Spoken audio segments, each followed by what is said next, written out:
Hey everybody, we had a chance to catch up with Ed Roberts, who's the Chief Operation Officer at Bozard Ford.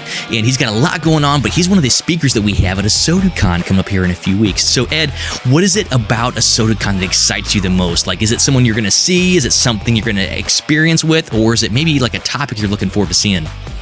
Hey, it's all the above, Jordan. Sure. I'm looking forward to speaking there. I'm looking forward to talking to everyone about busy versus effective. I'm looking forward to seeing all the players, because that's who comes to ASOTU CON, is the players that wants to grow and get better. And I'd like to surround myself by those people. They are the ones that make things happen, and I like to make things happen alongside of them. And then I know you guys have got some vendors there, and I love seeing the new technology. I love seeing what people are testing, what they're bringing out to market, what they want to beta test. So I like seeing the new stuff and looking forward to seeing what's new there. And then I don't have all the answers. So I want to see what some of the other guys are doing, how they're dancing in the field that we're playing in right now. We got the used car market changing daily almost. And there's just so many things happening. People crying about interest rates and whatever else. And there's always ones that push through and make the same things happen. And I want to learn what they're doing, and I'll be glad to share what we're doing. That's great, Ed. So there's a lot of things that I like about what you do. You're big on collaboration. You're big on connecting with people. You're always out there doing something great. And one of the cool things that you've done recently is you've actually are a few weeks or maybe even a few days away from the release of your book, Mile One Leadership. So give us a recap on what Mile One Leadership is, who that's meant to reach, and what they're going to learn from that. So it's really for a wide audience. It's not even just for automotive. Although my career has been mostly automotive, I've written it in a format that if you want to lead people, this is an opportunity for you to help see the light of how you do that. Because a lot of times we vision things to be different, but we don't know how to get started on making those things different. And this helps you break things down into the level of, how can I get this accomplished? And then it turns into, that's achievable. I can make that happen.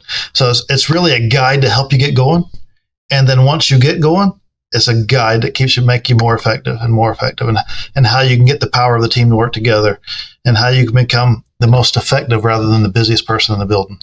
And then making the right hires and building the right team and change management and all the challenges that face us. But before you can hit any of those challenges, you got to get started, and you got to break it down to where you can believe that it's achievable. And when you can believe it's achievable, you can move mountains. And so it's for anybody that wants to grow either personally or professionally as a leader. Man, Ed, that's great. I love that so much. So Paul J. Daly had a chance to pre-read your book before it got printed and released. And one of the things you said was he loved the busy versus effective chapter. So in your opinion, what is busy versus effective, and what does that mean to people? Well, a lot of times if we move up within an organization, we move up because we was good at the job that we was doing. Sure. And just because you're good at the job you're doing doesn't necessarily make you good for the next job or make you a leader. And a lot of times we move into that next role and we keep doing the things that we was doing because we say, we're good at it. That's why I'm doing this job. That's right. And really the shift needs to be, we got to make our people good at doing those things. But what happens is we typically keep picking up all those pieces and think, well, I'm good at this, so I'll just take that off your plate. It keeps you more effective. I can knock it out in a hurry. And we feel like, or we tell ourselves, it keeps everybody more productive. But what it really does is restrains the people underneath you from learning how to overcome those obstacles and be able to do it themselves so they can continue to do it in your absence. And then over time, if we keep doing those things, we get to the point to where we don't get anything done because we're reacting to everything that our people can't do. And that makes us very busy, but it does not make us effective. And so there's some elements there that allows us to see the light and teach our people to be able to overcome those obstacles and keep things moving on their own, and allows us the opportunity to stay effective and work on the business rather than working in the business. And a lot of us get hung up to working on in the business.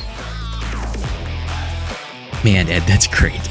Everything you're saying, I love. Obviously, I love you. I'm looking forward to meeting you officially at ASOTU CON. I'm looking forward to also meeting Natasha and all the great people out there. So, Ed, thanks for taking a few minutes out of your busy day to create this together with us. Thanks, Ed. I appreciate you.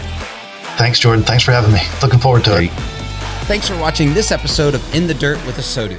If you're new to our channel, make sure and mash that like and subscribe button. Also, check out some of these links for our other great podcasts and content.